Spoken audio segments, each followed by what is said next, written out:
Episode number 2, Adrienne Dorison, Success with Hustle, Honesty, and Heart. Welcome to the Rise to Success podcast, inspiring you to create a successful business on your terms.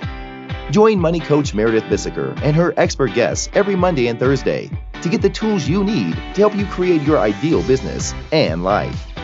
Now, here's your host, Meredith.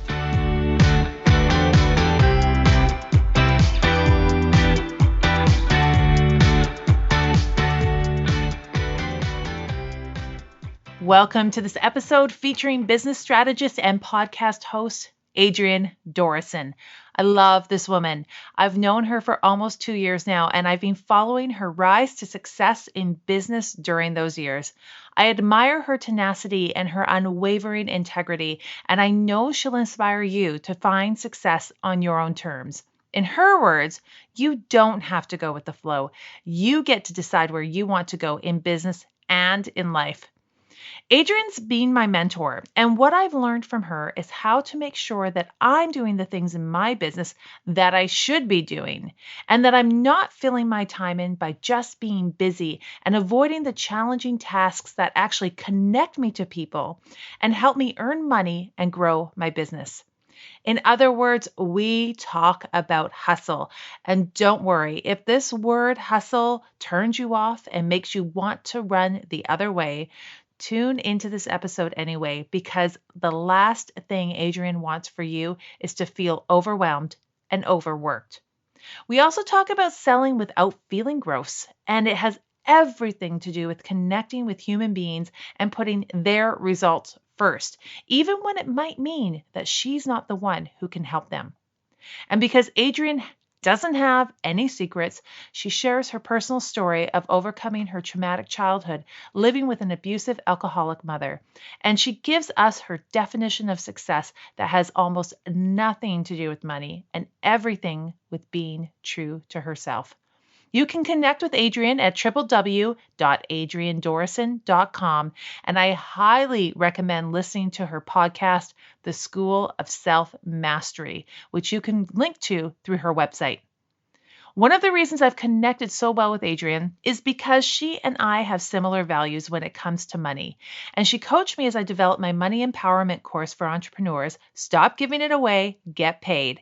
If you're feeling guilty about charging money for your good work and you want to feel confident saying your full price out loud, grab your free trial of Get Paid at www.meredithbissiker.com/get-paid. All right, it is time to meet Adrienne Dorison.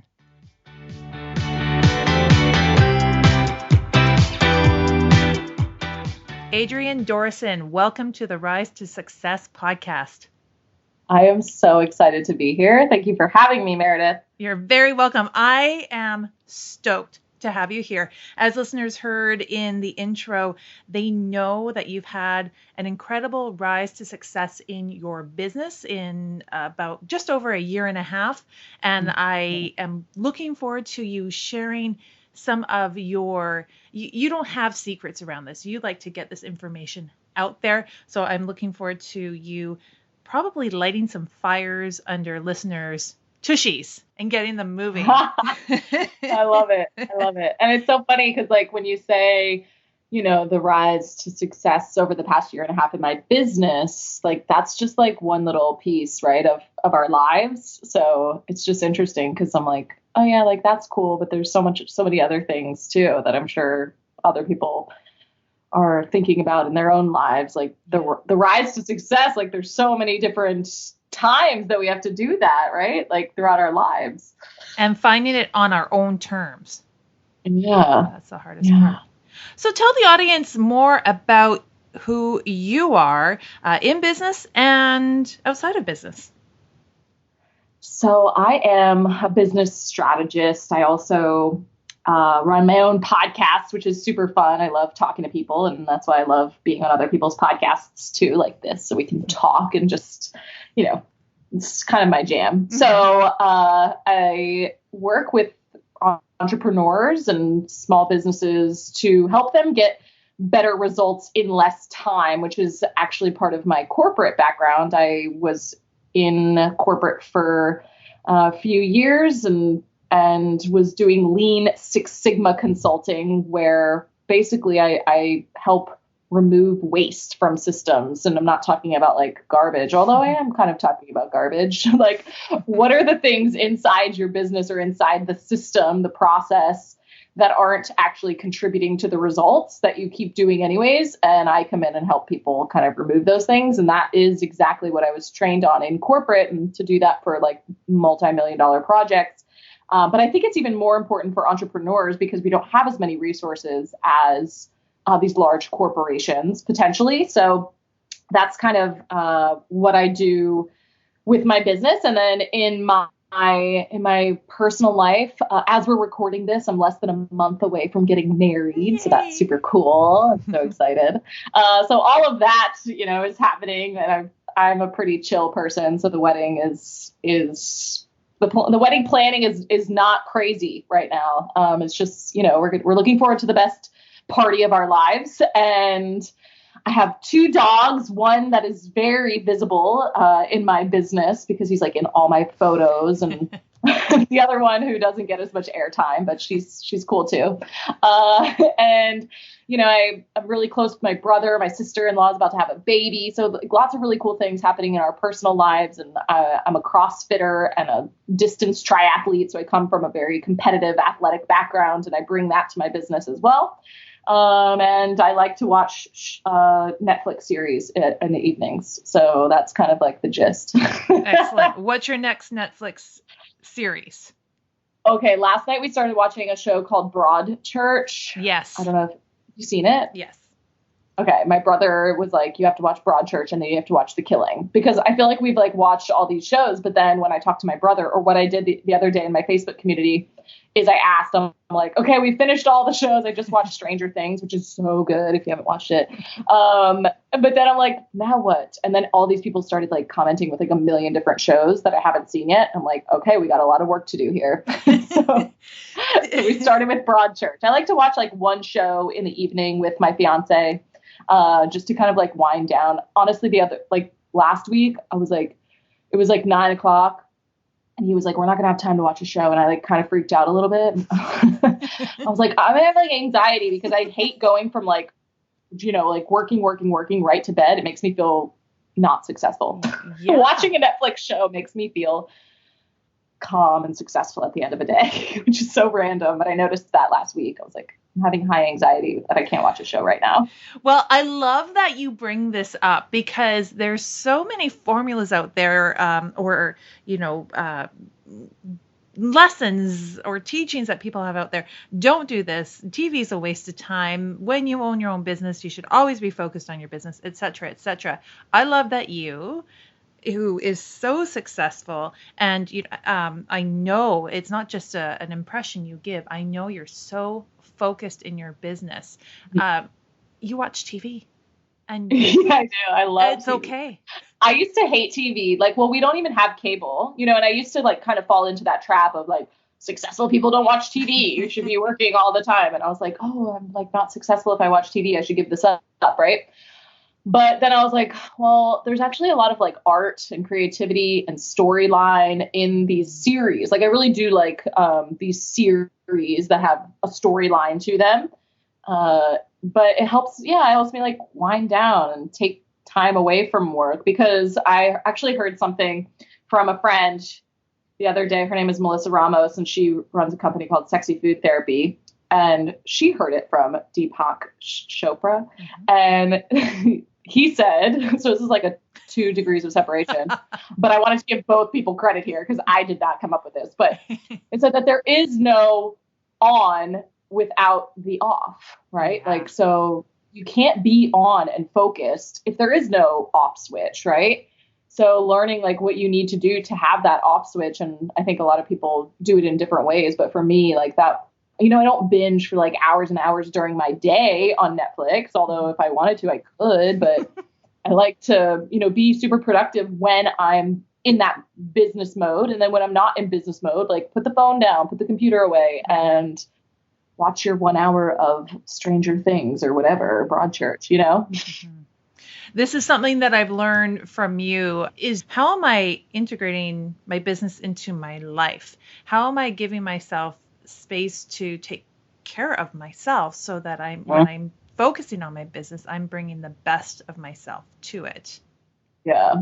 I think it's like one of the things that people don't see as much about me because they do see the on mode all the time. They see the hustle because that is what that's what I'm bringing to my business, right? But I have so many non-negotiables in terms of what I do for myself on a daily basis to make sure that I'm bringing my best self to my business so that I'm able to be like in hustle mode when I'm there. Like I really focus on being present in whatever it is that I'm doing. So if it's like, oh, I'm going for my workout, which is a non-negotiable for me, I'm very present in that. I'm not like trying to, send emails on my run. Don't do that. Like, don't do that, right? Or I'm not, being distracted in that moment or like can't enjoy the workout because I'm thinking about all the emails that I didn't get to this morning. It's like, no.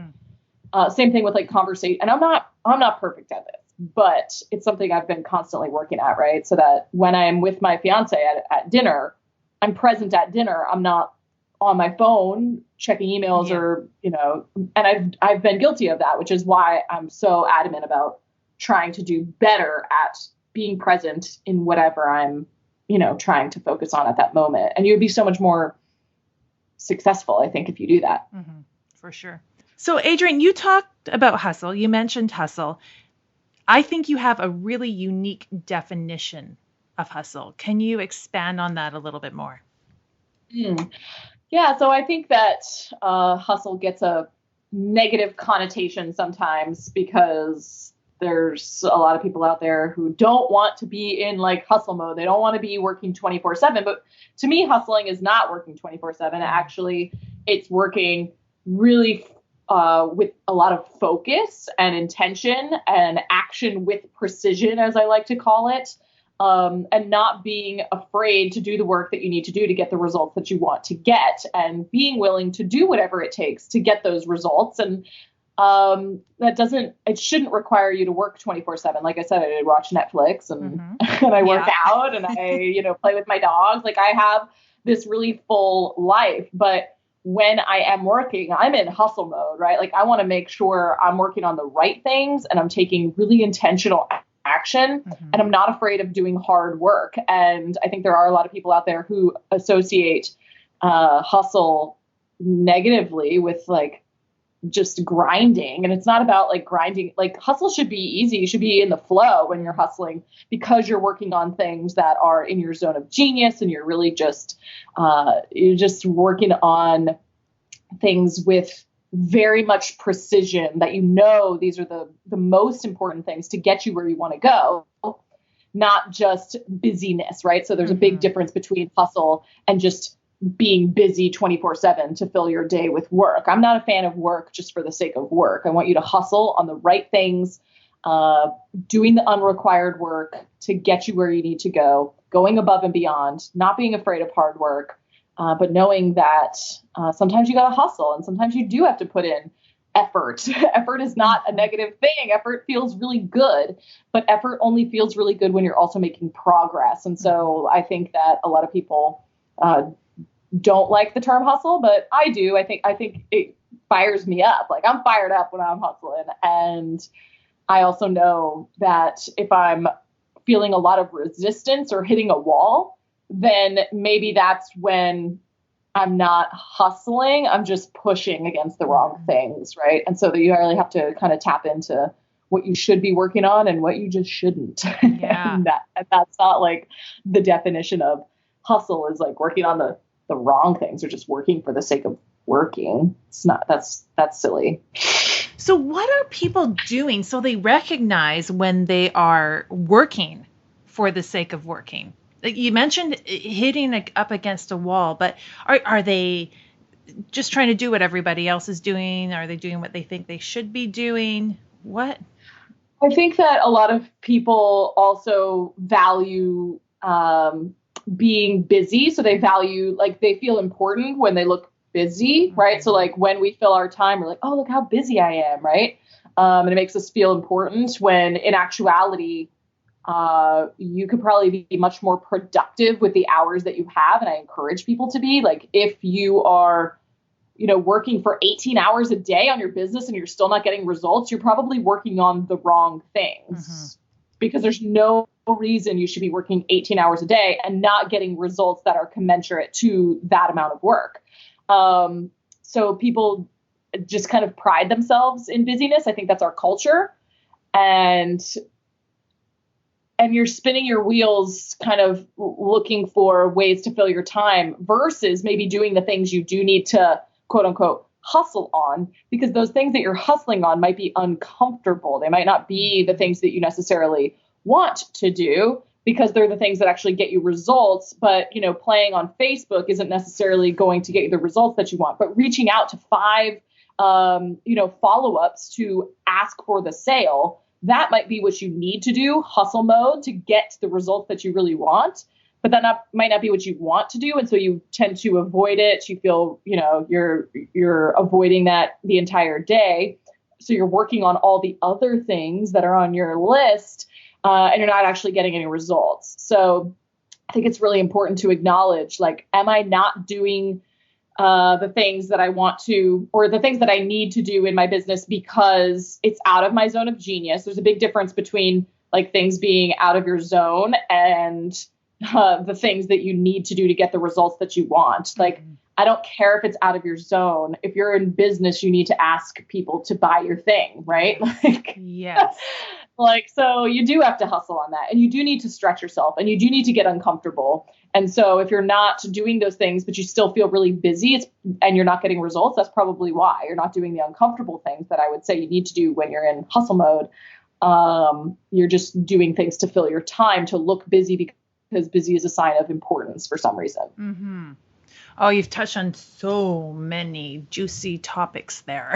So many. I want to go back to what you mentioned about needing to sell in your business. If you have a business, you have to sell. That's how you grow your success in your business, right? I mean, why else did you? I always say you've started a business to make money. You've started a business to make money doing something you love. So start making money. So when someone, and I've heard this, and I've actually been in this spot too, where something feels salesy, and you mentioned, certain things are out of our zone of genius. But when it comes to selling, it's a natural process for people in the beginning. And I've had people say to me, I don't really want to do it that way because that feels salesy. You have an awesome take on how to stop making sales feel uncomfortable, gross, icky, whatever you want to say. And since we're talking about being successful in business, let's touch on that. I think this is such an important topic. And this is one of the reasons I love you, is for your perspective on this.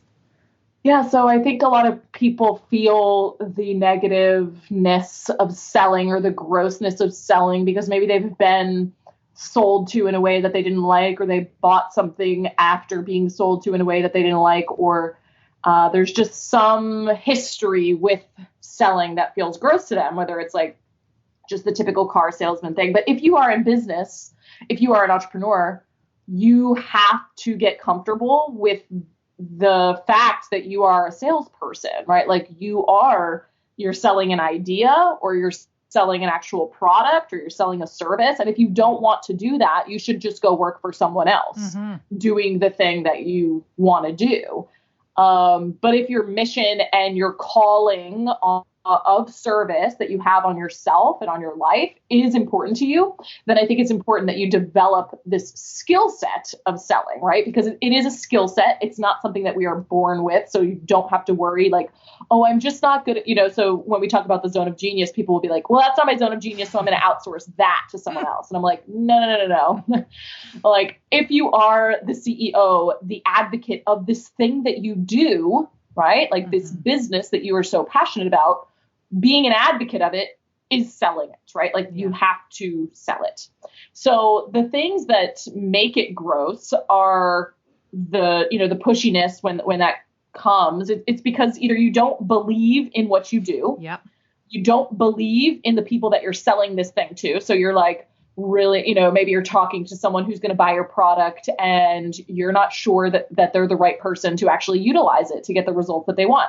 That's going to make you feel gross if you try to sell this to them, because you know in integrity that they're not the right person for it, or it's not the right product for them. And if you continue to push it on them and sell it, yeah, that's going to feel gross, slimy, sleazy, icky. But you don't have to do that, right? You have to really believe in yourself and your ability to get someone results with your product or service. You have to believe in that person to be able to, execute or do the work or utilize the product in the way that you see fit. And I think it's really important to always keep, and I talked about this the other day, it's like keep the attachment that you have on only one thing. And I am not attached to someone saying yes or no to me in a sales conversation, right? My attachment is to that person getting results. I was like, I want this person to get results regardless of whether or not they work with me. If I know that my thing, my product, my service is going to get them results, then it is my personal responsibility to let them know that. And if I'm not going to let them know that, I'm allowing that person to stay in their struggle, to stay in their problem. I'm not offering, if you believe that your product or service offers a solution to this person and they're the right person to get that solution out of it, then you're doing them a major disservice by not selling it to them. So I think it's like in integrity to sell your thing if you truly believe in your thing. But the other side of it also comes from knowing that that you're selling things to really capable humans, right? And for some reason we put that ownership on ourselves that this is salesy or this is pushy. I'm forcing them to buy something. You can't force someone to buy something, right? So don't even give yourself that level of power. They get the decision. They have a decision to make, right? And that I think is my biggest task, is to help someone make the best decision possible for them, whether or not that's me or not. And when I take ownership of whether I basically take their power away, I take their choice away when I think that I have the power to push a product or push a service onto force someone to buy something. No, it's a fully capable human being that's going to make the best decision for themselves. And it's just up to you as the service or product provider to, help them make that decision and understand, you have to communicate the value of what you do. And if you do have a solution, it's your personal responsibility to offer it. So I think you can really flip the whole salesy thing around if you just have that mindset of whatever it is. You have to really believe in what you do, right? Believe in that and believe that the right person for this thing, and not just try to sell it to anyone because you're trying to make money. You have to stay in integrity there. And there's something else that you teach to your whole community, not just people who are, your exclusive clients. Something you said to me, I'll back it up for a second. Something you said to me last year was, I love sales. And I thought, oh my God, you are crazy. How can someone love sales? Well, it was just a few months later that I really started falling in love with the process. And it was because the people who came to me to learn more about what I did, or when I offer free sessions, usually because they're pitch free, usually people ask me what it's like to work with. They have connected with me. I've connected with them. I get excited about the possibility of helping them, because I know by that point, like you said, it feels icky when you know that you're just not the right person. But I get excited at the opportunity of being able to help them when I really believe that. So for you, your word is connection. I love connecting with people. And I think that when you are, and I was writing about this morning, actually, really writing about giving and being of service to people. And a lot of people out there, and I've gotten this question before, like from people in my audience, like, how much do I need to give before I'm going to get a sale? And I'm like, you got it all backwards, right? Like you don't give with the expectation of getting something in return. Like you give to be of service. You give because you are so passionate about your mission that there is no other option, right? Like you give because it's actually pouring back into you when you are being of service to people genuinely. And when you give, and you give with the right motive, not a motive of receiving, but a motive of giving because you want to be of service to other people, you will get what you need. I don't know that you'll get a sale, but you'll get what you need out of that. And so I think that, being connected to people, that's something I'm always like, from day one of growing my business was through connections and building relationships with people and really taking the time to invest in other people and to be of service without the expectation of anything in return. And I will tell you that I definitely got things in return because people got so much out of that service that they wanted to pay me because they knew if they paid me, there is, this valuable exchange of when you pay me, you get something, you get a service in return. And that is how the world works. That is what that's what selling is, right? Like, I'm not selling you nothing. I'm selling you something of value here, and people want to pay you for the value that you provide, but you have to be connected to these people. And like you said, when you show up of service for as long as it takes to connect with these people, they will start reaching out to you and they'll say, how do I work with you? Like, I love your work. I've been watching you for a year. I would say that like your lurkers are usually your buyers, right? Like they will watch you for a long time. It's not your responsibility to decide when they're ready. It's just your responsibility to continue to give and serve. That's right. And you add an extra special touch to your work. And I'm not sure that it appeals to everybody, but it appeals to someone like me where you are dead honest. And you talked about this the other day in your Facebook Live about getting results. You're attached to the results. And you said, if I'm just going to be honest with them right then and there. So how has that helped you grow your business as well? Oh, well, I think that a lot of people aren't honest out of fear, maybe. And I just know that I can't not be honest with people, right? Like if it's with good intention, I think it always has to come from the right intention.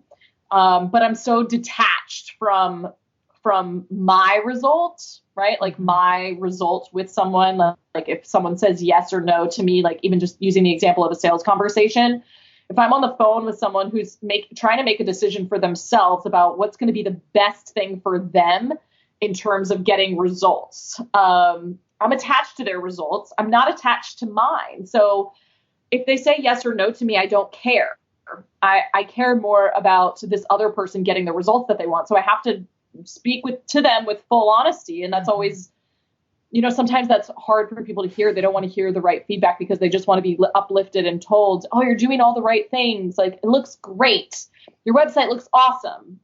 And I think if I'm really concerned with people's results and I really do want the best for people, I have to be honest with them, right? Because if I truly know they're not going to get the results that they want with that website, I have to be honest, right? And so even if they don't like me after that, I'm okay with that. Does it hurt? If someone, like, are we all always like fearful that someone's not going to like us? Yeah, but the truth is I'd rather someone get the results that they want and not like me. Like I'd rather them move forward from that conversation and hate me. Even my clients, I tell them all the time, I'm like, you're going to hate me. I gave my clients 2 days ago, I gave them a challenge. I said, you need to make a sale within the next 48 hours. And I was like, it has to be an ideal client. So I don't want you pushing things onto people that aren't a good fit. I said, but I'll report back in 48 hours. Do whatever you need to do all your follow-ups. I was like, these are the moments that you might hate me. And I don't really care because 48 hours later, everyone's made a sale and they love me. Right. So it's like being honest with them or telling them like, listen, you might think you're doing all the things you need to do, but here's what you haven't done yet. Or here's where you're being lazy, or here's when you're being complacent. And I'm sorry that this hurts your feelings right now, but it's with good intention that I'm saying this because you told me that these are the results that you want. And so I'm going to honestly tell you, this is what you need to do. And then they love me later. That's right. Absolutely. Adrienne, thank you for that. That was the push I needed. Yeah, and it's hard. Like, it's hard to tell people that because we all want to be liked, right? But more than being liked, I want people to have the success that they want. And if I can be the person to give them the honest feedback, then I'm willing to be that person, willing to be that scapegoat, Yeah. perfect. Thank you for sacrificing You're yourself welcome. that You're way. welcome. So what do you see amongst entrepreneurs as far as what they're not doing, what they're avoiding, what they're missing? Name 2 or 3 things that tend to be a trend. So number 1, I would say, is not doing the uncomfortable things like reaching out to the people. I think it does have a lot to do with selling, right? Like not reaching out to whether it's previous people that they've gotten on the phone with or influencers that they want to connect with. So it's when they get to a point of, oh, this is hard, they tend to go towards busy activities instead. And I really challenge my people to get creative and to get uncomfortable, to do the things that we all know we need to do to actually get the results that we want. So some of those things might be doing follow-up. So one of the follow-up is where sales happen. But so often we're so busy looking for new people to come into our audience that we forget about all the people we've already connected with. And so I'm like really, really adamant about my people doing really great follow-up. And so that's like definitely one of the biggest things that I'm like, all right, this is where we need to go. Or I would say the other thing is a lack of patience. Lack of patience. And I think that we all have this, right? So switching strategies like way too fast versus staying with something for long enough. And this comes in all different shapes, forms, and sizes. I always ask my people to pick their highest priority goal. Like, what is your highest priority goal for the next 90 days? And a lot of people can't even make that decision. They're like, well, I want to do this, this, and this. And I'm like, I said 1, right? Like 1. And they're already giving me 3.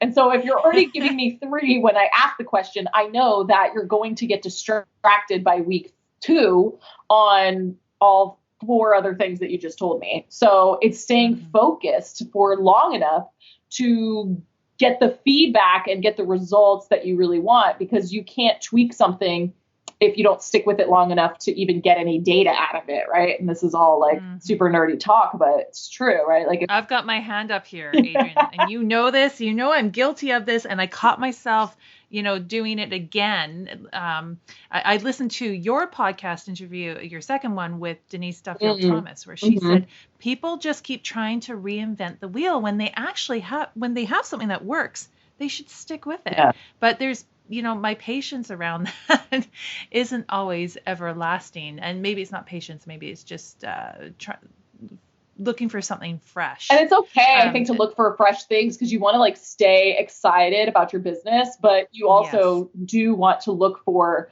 the ways that you can make that one thing that you're doing even better, right? Like make it better and better. If that's the business model you want. I know other people that really thrive on creating new things all the time, but you just have to like set your expectations around that, right? If you're creating new things all the time, then, you're probably going to have a tougher, time making that business model scalable, because you're not really optimizing the one thing that's working really well. So Denise Duffield Thomas is a perfect example of someone who used one product, one course, and just continued to refine and tweak it and make it better, optimize it and scale it to a point where it's a multi-million-dollar business for her now. And most people don't have the patience to do that. Yeah. So patience is key. And most, I think that's a struggle for all of us because it comes from lack of focus. So that's a big thing, lack of focus on doing, the thing that you really need to do to get the results that you want, and being distracted by all the different things that you could be doing. And so, like I had one client who was working on Facebook ads, and I had told her she needed to test these things for 2 weeks, before we gave up on them, and we were going to tweak them after week 1 and continue to run them. And she wanted to abandon them after week 1. And I said, no. I said, be patient. I said, let's keep it going. Like and then that's so challenging to keep those Facebook ads going. Said, just give me the 2 weeks. I was like, 2 weeks. Let's just see what we got. And after those 2 weeks, after week 1, she had made 0 sales. Like she was like, it was really lackluster. After the second week, she had I forget how many signups for the webinar, but she had 7 signups for her retreat. It was the thing that she was selling from the webinar. So she like did a total 180 flip from week 1 to week 2. And I was like, that is just the patience of one extra week of sticking with what we knew we needed to do and what we had, said was the thing we were focused on over the next 2 weeks. And so not throwing things away too quickly, I think, is always important, tweaking them. And a lot of people aren't patient enough to do that. No, I've been so guilty of that. And so many people have, not so many, but a couple of key people, including you, have said, just stop, just wait it out. And, as an entrepreneur, there is this, sometimes this energy of, but I've got to keep going. I've got to keep moving. And I find when things have slowed down a little bit and I'm waiting for that information, not the results, but the information to come back, I'm a little lost. Yeah. It's like, what do I do in that downtime of waiting? Yeah. I know I have one client who our goal is to get her to as little hours of working as possible. And we're trying to really keep track of how many hours she's working and what results she's getting over that time. So I can really prove my system of working less and getting more results. And she got herself down to 32 hours this week and more results than she had the weeks before when she was working like 50 hours. And I was like, this is going to be really interesting because a lot of what she's doing right now is working on a funnel, right? And there's a lot of things that you have to wait. You have to wait for people to go through it to see if it's working, and it's driving her bananas. I'm like, why don't you go take a nap? Oh, it's so tough. But I've learned from you how important it is to focus time. That was another major lesson I learned in 2015. And it's now what I help my clients with, which is really narrowing down that focus. And that can be scary because, again, busyness is this almost expectation of society. So and it feeds our own self. It's really totally like us being like, oh, look how busy I am. I must be getting results, right? Yeah. Now I like to brag that, I work on my business about 3 hours a day and I'm not tired anymore and I'm feeling way better and I have time with my kids. Like that's something to brag about. Oh my gosh. Yes. And I actually have said before that I think when I had a full-time job, and I think this is true for most people because it's Parkinson's law, like that I was more productive in the 3 hours that I was working on my business than I would be if I was just working, 8 to 12 hours a day on my business like I do now. And so I've gotten to be very conscious because this is my background. Like I know this stuff and I still fall victim to it. I think we all do. It's human nature. So really understanding like how to use that as a leverage point and not a limitation, because a lot of people will say like, oh, I have kids, so that's my excuse of why I can't do, work all these hours. I'm like, you don't need to work all these hours. You need to really understand what is the most important thing for you to work on in those 2 hours that you have, right? And you can get the same, if not better results as people who have 12 hours of like random time to spend on their business. You bring up such a good point. And this is something that I want, a message that it feels like it's a rant almost. Like, here are all the reasons I shouldn't be working on my business. Here are all the reasons, kids, this, that, and yet I still do it every day and love it and get results. And so if I can do it, you can do it. You should write a post on that. It's coming. It's for sure coming. But that's something that we can use as an excuse. And those excuses come out of, you use the word laziness or fear. For me, it was fear. Like, what if I end up not having the time? Yeah, I don't think it's success. Like, bring them. I don't even think it's laziness. I think, and I was talking about this the other day. Well, I think I was talking to myself about it. I don't think I shared it with anyone. I was talking to myself about this. That I do think that excuses are just the facade of fear. It's just fear masking itself in excuses because the only reason you're not doing something, it's not because you don't have the time. Like we could all make the time, right? It is all fear. For sure. I think that even laziness, that's obviously an excuse, comes from fear, right? So, if you're running a business, I don't think you're lazy. I think that that might be stemming from fear. Yeah, for sure. Okay, I want to touch on you personally, Adrienne. You have shared parts of your story, at least since I've known you. And, listeners might be thinking, oh, Adrienne, she sounds, she's got this air of power and determination, and she's got it all together. But life wasn't always easy for you. No, I don't think life is easy for most people, right? Like we just assume that everyone else has it better than us, or the successful people, they must have had it handed to them, and I think all of that is just, like success to me is just people moving through their failures with more resilience than other people. But you can cultivate resilience, and that is part of my childhood, having a really traumatic upbringing with an alcoholic, abusive mother. And I think a lot of my drive and power now comes from the resilience from the survival mode that I was in. And as a child, I think that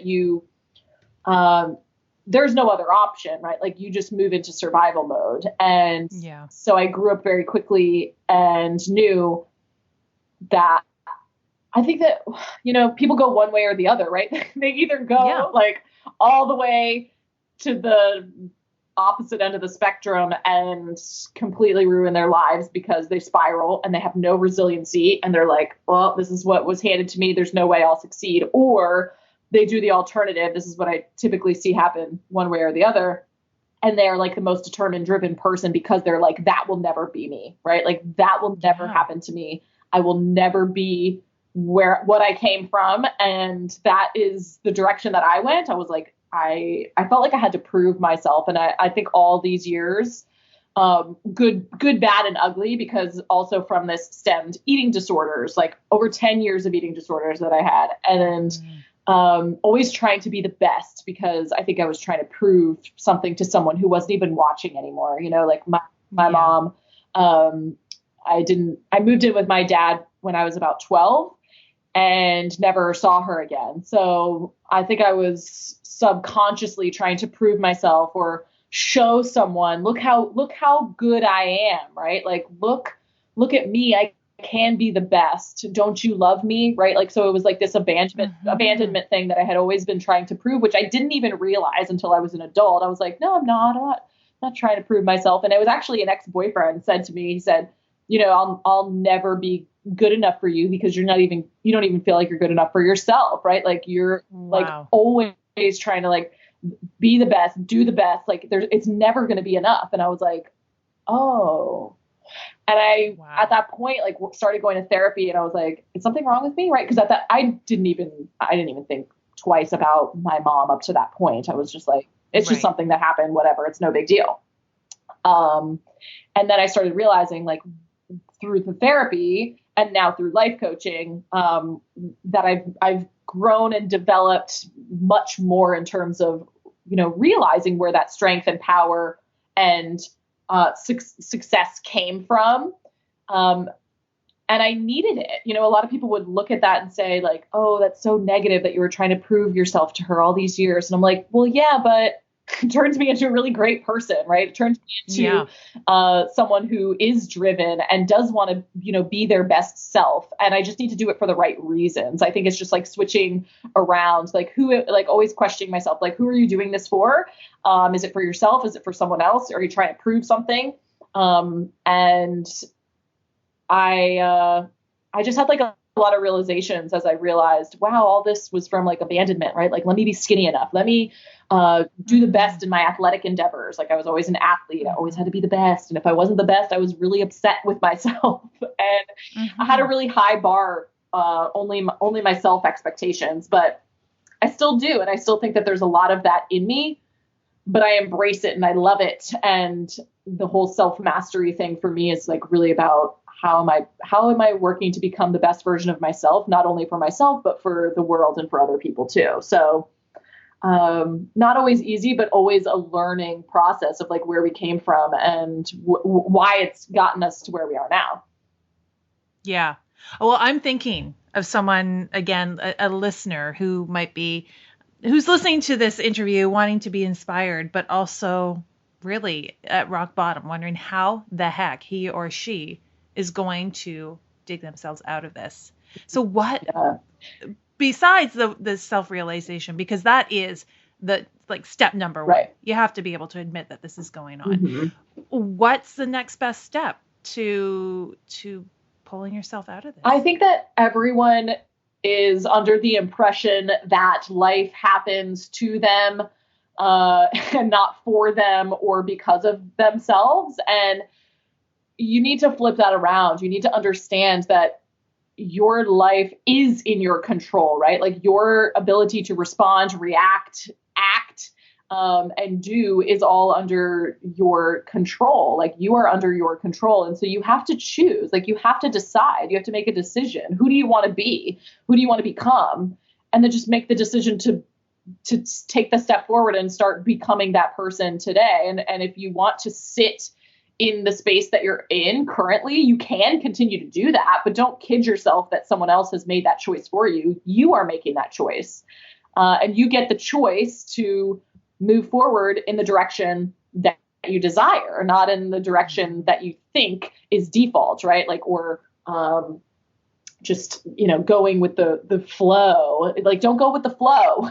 Make a decision and decide where you want to go. And that's kind of how I've been since childhood. Was like, I was making a decision that this was not what I wanted to become.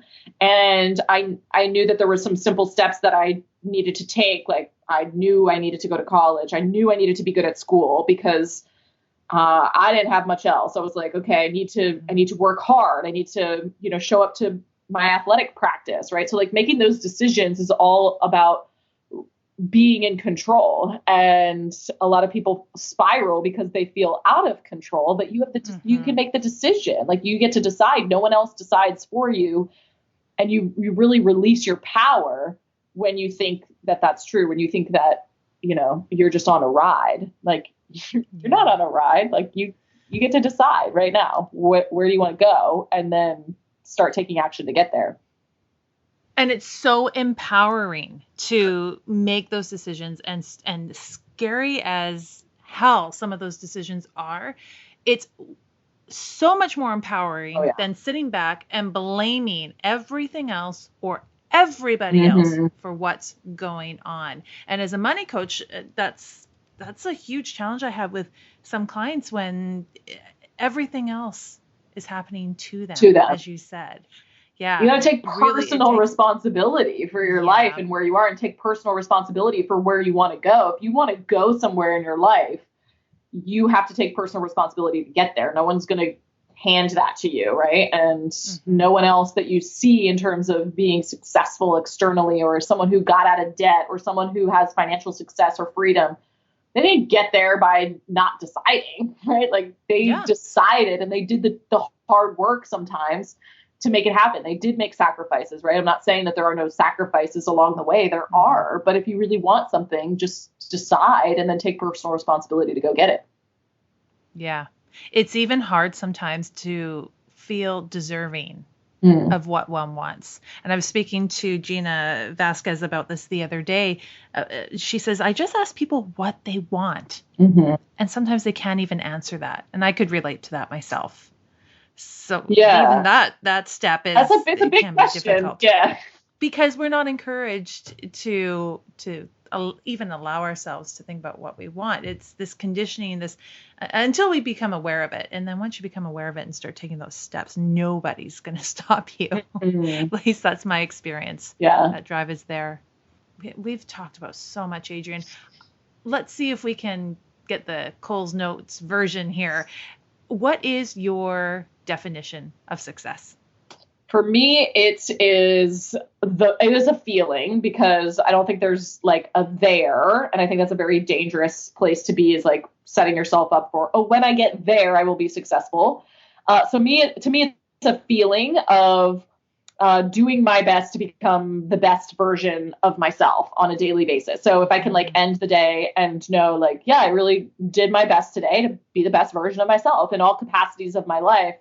In my relationships, in my health, in my spirituality, in my business, in my purpose, in my finances. If I can say that and feel that, I really do feel that, then I feel successful, right? Like all those things come from me doing my best to become the best version of myself. And that's always a work in progress. And I don't think that there's ever a there, but if I can always be working on that and working on myself, I do feel really successful. I think people get disappointed with themselves when they're not working on being the best version of themselves, and maybe they're not taking personal responsibility. So if you, and then they don't feel successful. So it's like, if you can just work on being the best version of yourself, you've got it. Like, you've got it. That's all success is. And you don't have to wait for that. You can do that today. Every time I ask somebody what their definition of success is, it's never about money. It's never about having stuff. It's always about what's going on inside. I want to get rid of stuff, actually. Yeah. Oh, it feels good. Stuff. Yeah. We're going to be moving soon. And I'm like, we're doing a full overhaul again. Like, no stuff is coming with us. I want a minimalist capsule life. Well, you're about to get married too. You might get some more stuff. Well, we didn't register for any stuff. Oh, good. We don't want any stuff. Excellent. We were like, don't get us any stuff. Just come to the wedding. Just don't give us stuff. Yeah. So where can listeners find you, Adrienne? Well, they can go to my website for sure, but I would love, if you're a podcast listener, you can come listen to the podcast. You can go to adriennedorison.com/self-mastery, and that'll take you right to the School of Self-Mastery podcast. And I know that I love listening to other podcasts. So that's the best space to connect, I think, for sure. Yeah, I've told you a million times, I listen to your podcasts every morning as I get ready for the day. Okay, yeah. Always inspiring. Love doing life with people. Going on walks, getting ready. So podcasting is so cool. And that's what people are going to be doing with this too, which is awesome. Well, thank you so much for joining us. I was so pumped about this interview, and you just proved why I should be pumped for this interview. You always bring such good information into the world. So thank you, Adrienne. Thank you so much for having me. It was super fun. And I hope that this was super valuable for your listeners too. Oh yeah, it will be. All right. Thanks so much. Take care.